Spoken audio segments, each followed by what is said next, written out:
Adventures of Pipeman on W4CY Radio.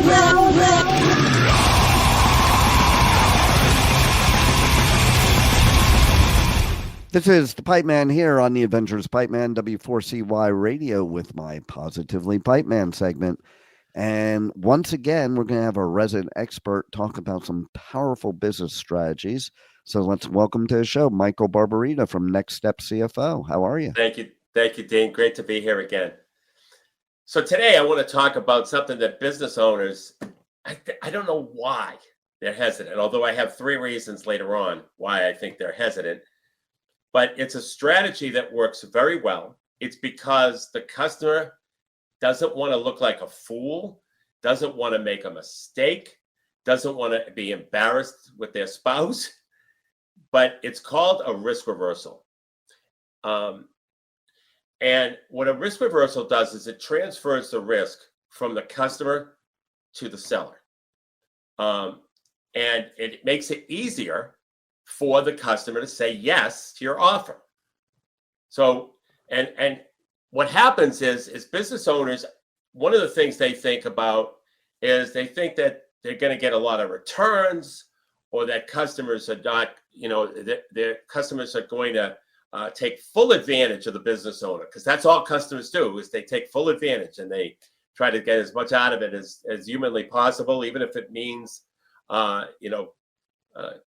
returning everything and getting double their money back, or whatever the risk reversal happens to be. That's not the case. And I could tell you a quick story. When I was in the ski business, the problem the customer had at the ski industry is they really never knew if the ski they were being sold was the right ski for them until they got it up in the mountain and tried it out. And so we implemented what we called a ski guarantee. Ski the ski 3 times. You don't like it, bring it back for a brand new pair, and keep bringing it back until we get it right.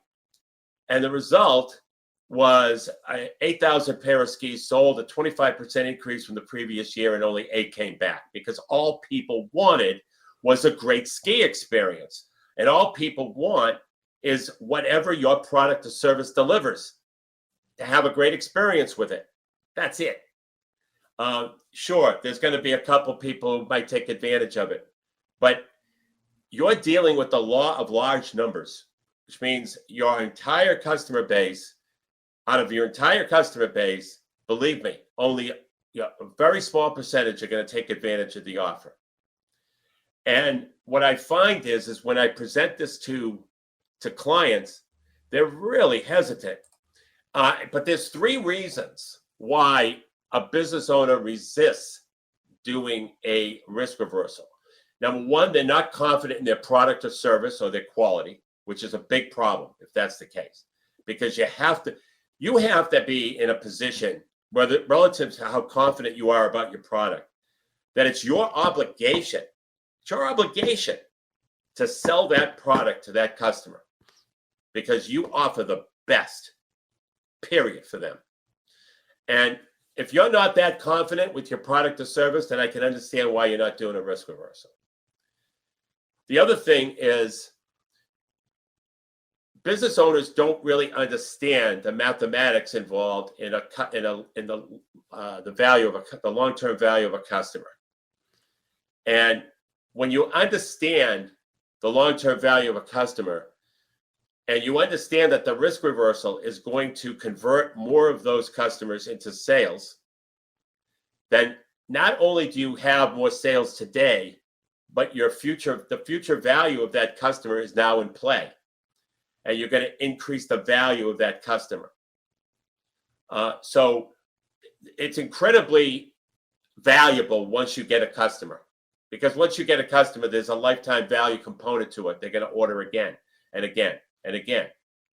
And because of that, the risk reversal is an outstanding strategy, because you're going to convert more people to say yes to your offer.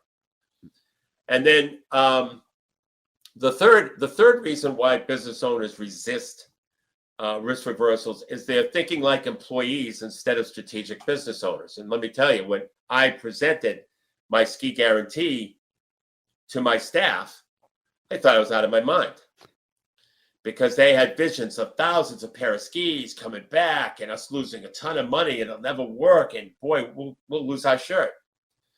But that didn't happen at all. That the mindset of a business owner is, number one, the competition may not be in position to do it. By the way, my competitors never, ever copied me on that. They never did. Wow. Yeah, they never did. So, but the competition is going to either be slow to the draw because you're going to be first doing it, or they're not going to have the logistical positioning to do it. They might not have the or the mindset themselves to do it. But that's thinking like a business owner, and thinking like a business owner is knowing that all you're doing is giving the customer a great experience because your product or service is superior. And if you don't think your product or service is superior, that's big trouble. That's why they didn't compete with your competitors didn't follow suit with you. I know they were afraid to do it. And they didn't know how great we were doing with it, although rumors do get out, unfortunately. They do. In a lot of businesses they do, especially within an industry. And so the fact that we were doing well didn't drive them, motivate them to copy it. And it was a simple thing to copy. It didn't really take much of a logistical thing other than how do you handle a return, which is kind of commonplace anyway. Well, that's why so many companies, especially when you see ads on TV or on the radio, or, even a lot of speakers do it, they always have that 30-day guarantee. And they have that 30-day guarantee because they're confident that you're not going to return. Absolutely. No, there's no question about it. But that's the big hang up that we business owners have. We're just thinking that all the customer's going to do is utilize the ski. Because with my ski guarantee, they could ski the ski, I don't know how many times. They could ski the T 10 times and bring it back, and I wouldn't know it, right? Right. So, and what they could do, what they could have done is every 3 weeks, every 4 weeks, bring it back and try something else. Because skiers love to try different skis.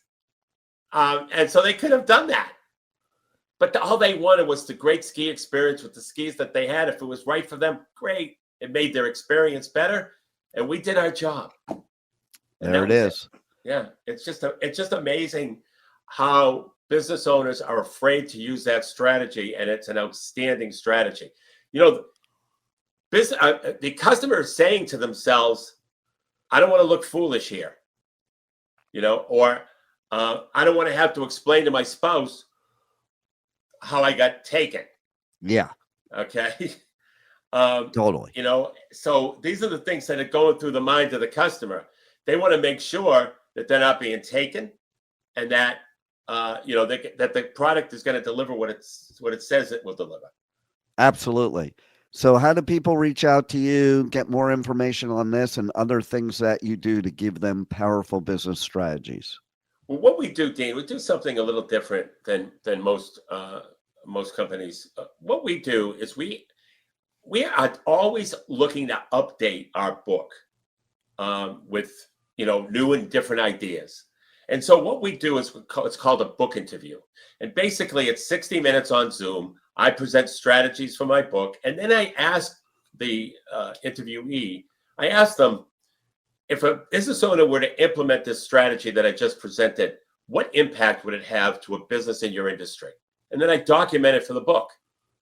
And by the way, if I like some of their quotes, I actually put the quote in the book along with their name and company name if they want that. And sometimes they want to be anonymous, but so it gives them a little exposure as well. But more importantly, they'll learn business strategies that their competition isn't doing. So to ask for a book interview, just go to nextstepcfo.net/contact, fill out that contact form. In the message section, write the word book interview, and I'll send you a calendar link to schedule. And it's simple as that. Beautiful. I love it. Once again, a wealth of knowledge that can help business people be successful and profitable. They need to make sure to tune in next week also to the Positively Pipeman segment with you as our expert, giving some powerful business strategies that next week we're going to talk about a cash collection strategy. So make sure to tune in. And thanks, Michael, for once again being the expert that you are. Thank you, team. Pleasure to be here. Thank you for listening to the Adventures of Pipeman on W4CY Radio.